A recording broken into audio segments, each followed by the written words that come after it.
This is more of what DOGE has found, a list that Trump laid out on his joint address to Congress on March 4th.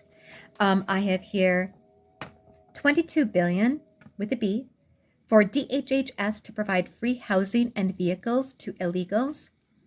$45 million for diversity, equity, and inclusion scholarships in Burma.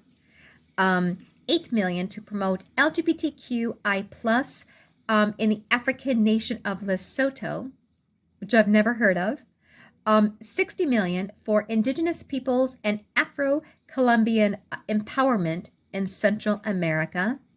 $8 million to make mice transgender. I never knew you could do that. $32 million for a left-wing propaganda operation in Moldova. $10 million for male circumcision in Mozambique. $20 million for the Arab Sesame Street in the Middle East. $1.9 million to create a decarbonization of homes committee that would be headed up by Stacy Abrahams. $3.5 million for a consulting contract for a lavish fish monitoring operation. $1.5 million for voter confidence in Liberia. $14 million for social cohesion in Mali. $59 million to house illegal aliens in hotel rooms inside New York City. I think it's a lot more than that. $250,000 to increase vegan local climate action and innovation in Zambia. $42 million for social and behavioral change in Uganda. $14 million to improve public procurement in Serbia. $47 million to improve learning outcomes in Asia. Didn't think they needed any help. And $101 million on DEI contracts at the Department of Education.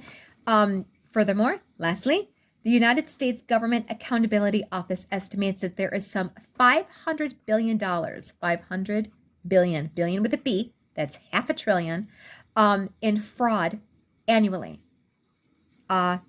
Each year, $500 billion in just fraud. You know, Barack Obama, Bill Clinton, other presidents would talk about basically cutting the pork, stopping the stupid spending. They might have done a little, maybe talked a lot, I don't know.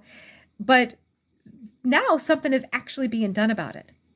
In such a short amount of time, you've got a man in office, Donald Trump, and he's appointed someone highly and hugely intelligent and successful, Elon Musk, to essentially lift up the hood and look at what's underneath. You know, there's nothing wrong with examining, analyzing, reviewing how our money is being spent. This is taxpayer dollars, by the way. You know, they keep saying that Musk was not elected. No, he wasn't.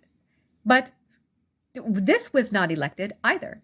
This list and the list that came before and the one that's going to come next after, you know, taxpayers have not been able to pick and decide and choose, cast or vote, make our voice heard on how our government spends our money.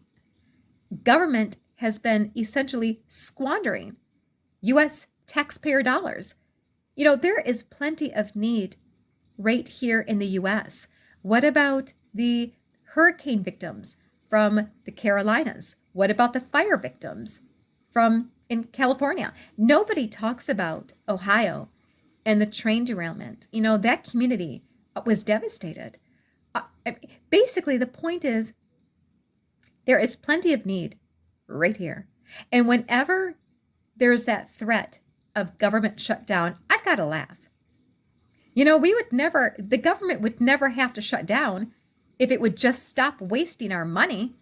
So there's nothing wrong with Elon Musk and his team just lifting up the hood and looking at the engine, checking the hoses, looking at how things are running. Any solid CEO, any good businessman, anybody with any kind of business sense is going to look at the budget, is going to check the financials, is going to make sure that it's up to par. You know, this country is $36 trillion in debt. Our deficit, is 36T. That burden is going to be shouldered by our children and our grandchildren. That's not right. And that's not fair. You know, at this point, the interest payments alone on our deficit is essentially crushing our money, our finances. So this country has really got just to take a solid look at the waste, fraud, theft, and abuse